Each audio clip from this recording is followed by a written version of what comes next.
मन्दस्मितशतकम् पत्नीमो वयमञ्जलीं प्रतिदिनं मन्दच्चिते देहिनां गन्धर्पागमतन्त्रमूलपुरवे कल्याणकेलीभुवे कामाक्षगणसारपुञ्जरजशे कामतृगचक्षुषां मन्दारस्तबगप्रभा मदमुषे मन्दस्मितज्योतिषे क्षत्रिजे नवमल्लिकाशु मनसां नाशाग्रमुग्धामनेः आचार्याय मृणालकाण्डमकषां नैसर्गिकाय द्विषे स्वर्धुन्यासकयुद्वने हिमरुचेर दाशनाद्याशिले कामाक्षास्मिदमञ्जरी तवले माद्वैदाय तस्मै नमः कर्पूरद्युति चादुरी मदितराम्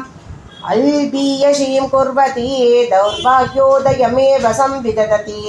दौशागरीणां दिशां शुल्लानेव मनोज्ञ मल्लिनिकरान् फुल्लानपि व्यञ्जति कामाक्षा मृदुलस्मितां शूलकरी कामप्रशूरस्तु मे याबीनस्तनमण्डलोपरिलस कर्पूरलेभायते या नीले क्षणरात्रिगान्धितदिशो ज्योत्स्ना प्ररोगायते या सौन्दर्यदुनीतरङ्गितदिशो व्यालोलहंसायते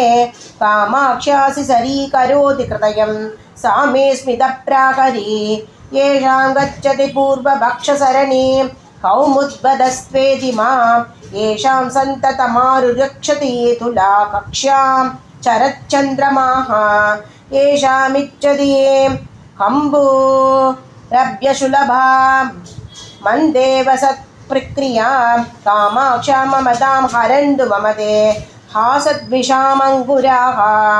आचाशीमशिषुन्दतं विदधति नैचाकरीं व्याघ्रियां काचानामभिबालभङ्कलकलना कौचल्यमाबिभ्रति ईचानेन विलोकिता सकुतुकं कामाक्षिते कल्मष क्लेशभायकरी चकासिलकरी मन्दस्मितज्योतिषा आरूढस्य समुन्नतस्तनदडि साम्राज्यसिंहासनं गन्धर्वस्प विमूर्जगत्रयजय प्राकट्यमुद्रानिते यस्या चामरचादुरीं कलयते रश्मिचडा चञ्चला सा मन्दस्मितमञ्जरी भवतु नग कामाय कामाक्षिते सम्भूर्य परिरम्भ सम्भ्रमवितो नैमल्यसीमानितिः कैर्वाणीव तरङ्गिनी कृतमृतो शन्दां कलिन्दात्मजम्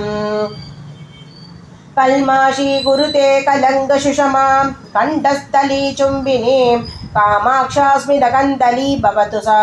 कल्याणशन्दोगिनी जेतुं हारलदामिव स्तनतटीं सञ्जग्मुषे सन्ततं गन्तुं निर्मलदामिव द्विगुणितां मग्नाकृमास्रोदसे लब्धुं विस्मयनीयतामिव हरं रागाकुलं कुर्वते मञ्जुस्ते स्मितमञ्जरी भवभयं मत्नादु कामाक्षि मे स्वेदाभि प्रकटं निचाकररुच्यां मालिन्यपादन्वती शीताभिस्मरभावकं पशुपते सन्दुक्षयन्ती सता स्वाभाव्या तदरासिदापि नमता मुश्चै दिशन्ती गतिं कामाक्षी स्फुटमन्दरा स्फुरतु नस्त्वन् मन्दहासप्रभा वक्त्रसी सरसी जले दरळितभ्रू वल्ली कल्लोलिते कालिम्ना ददती कटाक्षजनुषा माधुव्रतिं व्यावृतिम् निर्निद्रामलपुण्डरीककुकना पाण्डित्यमा बिभ्रती।